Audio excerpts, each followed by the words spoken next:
So I guess it comes down to, I mean, God allowed these choices, and that's, having choices is a good thing.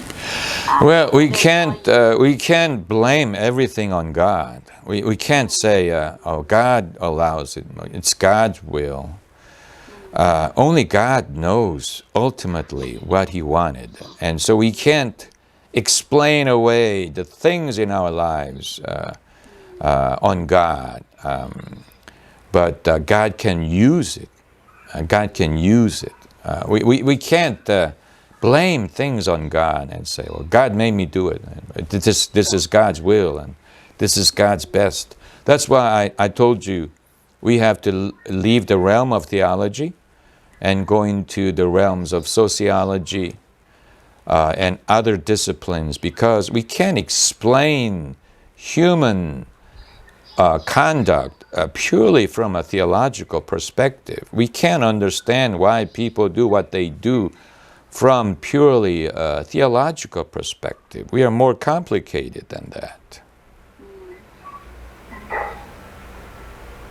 So the more options we have, whatever the nature of our situations, whatever psychological, sociological, whatever, the more options we have. One of the greatest criticisms directed toward Korean Christianity is that there are too many churches. You've heard that criticism. There are too many churches everywhere. Many churches in the same block, in the same building, churches next to each other. And it certainly doesn't look good that there's so many churches. I mean, it looks like churches are as common as coffee shops. But that may be one reason why Christianity is prospering in Korea. Nobody points that out. But what we consider to be our disadvantage was in fact our advantage. That was the reason why Christians did not decline in number, and Christianity could thrive in this postmodern era.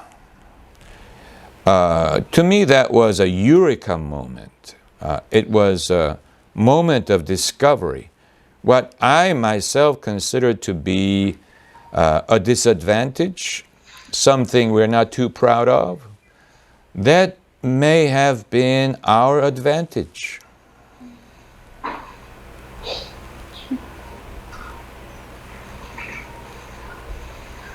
Makes sense.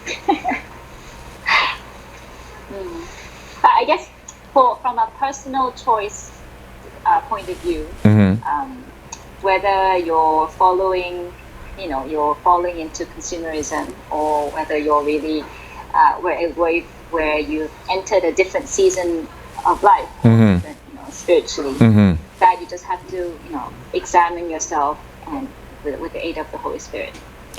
Oh yes. We are all like Abraham, Isaac, and Jacob. They lived in tents. One of the characteristics of a tent is that you can put it up and move, right? Abraham lived a nomadic life. So did Jacob and Isaac. We are nomads too on the earth. We are nomads. No one stays in one place permanently. Many times God moves us. He moves us. He relocates us. It's happening all the time. People are moving. God is in motion. People are in motion. The Holy Spirit is in motion like wind.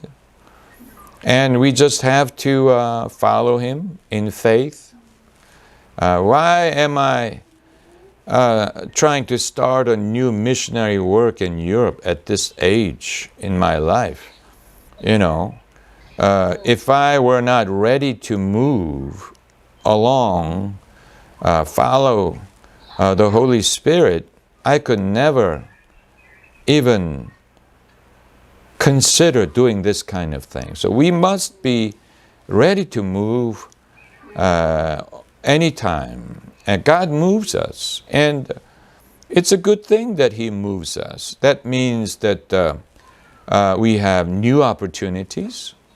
We have chances to improve. And sometimes we welcome these changes. We need these changes.